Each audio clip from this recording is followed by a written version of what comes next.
सभी भारतीयों को अस्सलाम वालेकुम, नमस्कार, सत श्री अकाल, जय भारत, जय संविधान। 30 तारीख के कैबिनेट मीटिंग में जाति न्याय जनगणना मतलब कास्ट सेंसस को मंजूरी दी गई।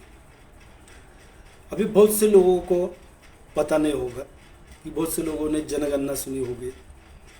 आपको पता है कि भारत देश की अभी कुल जनसंख्या जो है 143 करोड़ है।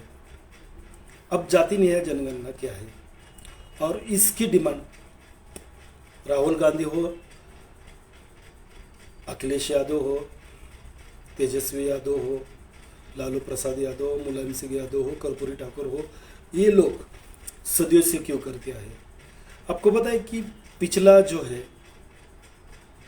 कास्ट सेंसस कब हुआ था, जाति न्याय जनगणना, जब यहाँ पर ब्रिटिश हुकूमत थी 1931 को जाति न्याय जनगणना हुई थी। मतलब तकरीबन 95 ईयर्स बीत गए, अब जाकर ये जाति न्याय जनगणना होने वाली। बहुत से बीजेपी के नेताओं ने, गडकरी हो, बिष्ट मतलब योगी आदित्यनाथ, नरेंद्र मोदी हो या गिरिराज जी जैसे लोगों ने जातिगत जनगणना का विरोध किया था।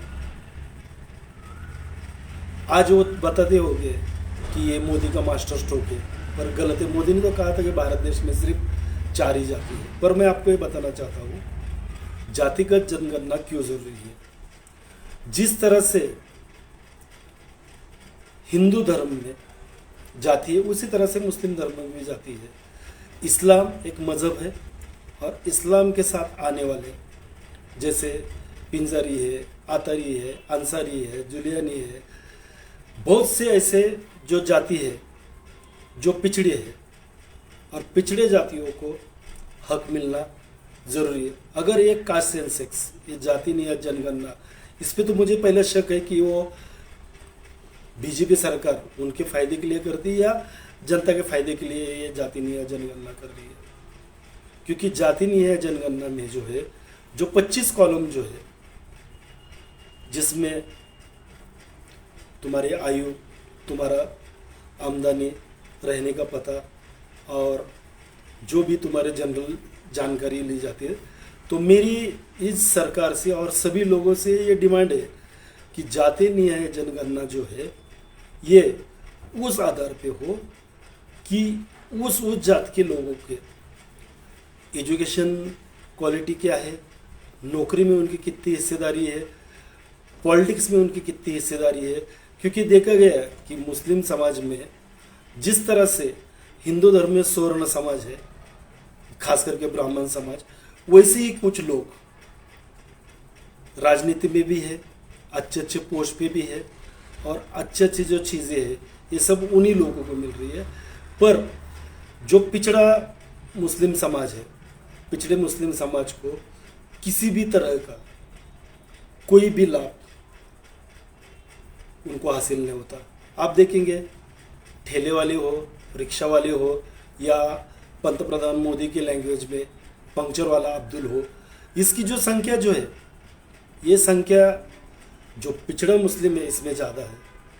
जो रोज़मर्रा की ज़िंदगी में सवेरे काम करते हैं और शाम को कमा कर अपना गुजर बसर करते हैं, तो उन समाज के लिए, उनके लोगों के लिए एजुकेशन, उनके लोगों के लिए नौकरी, उन समाज के लिए राजकीय आरक्षण, ये सब बातों की जो मांग जो है, मैं तो पिछले 12 साल से कर रहा हूँ और आगे भी ये लड़ाई शुरू होगी।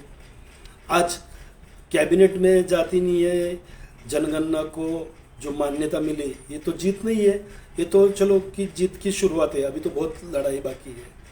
अब इस लड़ाई में हमको सब लोगों को साथ में आना बहुत ज़रूरी है कि जाति न्याय जनगणना जो है वो प्रॉपर तरीके से हो, उसमें कोई भी भेदभाव न हो, उसके अंदर जो पॉइंट्स है उस पॉइंट्स को भी बहुत गौर किया जाए कि जिसका आप जाति न्याय जनगणना कर रहे हैं वो नौकरी, सिर्फ नौकरी कॉलम लिखा तो चपरासी से लेकर तो ऑफिसर तक ये नौकरी कॉलम में ही आता है, आईएएस ऑफिसर भी नौकरी में आता है, पर उसके बारे में पर्टिकुलर आना चाहिए कि वो कौन सी नौकरी कर रहा है, उसकी आमदनी क्या है, उसके फैमिली के एजुकेशन बैकग्राउंड क्या है। तो उनकी तरक्की के लिए, क्योंकि ये जाति जनगणना क्यों होती है, जनगणना क्यों होती है कि जो पिछड़े लोग हैं उनको मुख्य प्रभाव में लाने के लिए जो योजनाएं बनाई जाती है वो योजनाएं में इन सब बातों का ख्याल किया जाता है। तो इसके लिए हमें जागरूक होना ज़रूरी है और हमें सबको इस बात पे जागरूक करना है कि जाति न्याय जनगणना जो है ये उस पॉइंट पे हो कि जो पॉइंट ज़रूरी है, एजुकेशन हो, नौकरी हो और राजकीय हो। और साथ ही साथ में सिर्फ आप मुस्लिम आबादी शो मत करो, क्योंकि मुस्लिम आबादी में और भी जो लोग हैं उन लोगों को क्या क्या सुविधा मिल रही है और उनको और आगे क्या सुविधा मिलनी चाहिए, इन सब बातों का ध्यान रखकर ये जाति न्याय जनगणना हो, यही हमारी मांग है। और मैं सभी से अपील करता हूँ कि ये मांग के लिए आप मेरा साथ दें और हर जगह पे ये डिमांड रखिए कि हमें इस तरह की जाति न्याय जनगणना करनी है। सभी को वापस दोबारा जय भारत, जय संविधान, अस्सलाम वालेकुम, नमस्कार, सत श्री अकाल।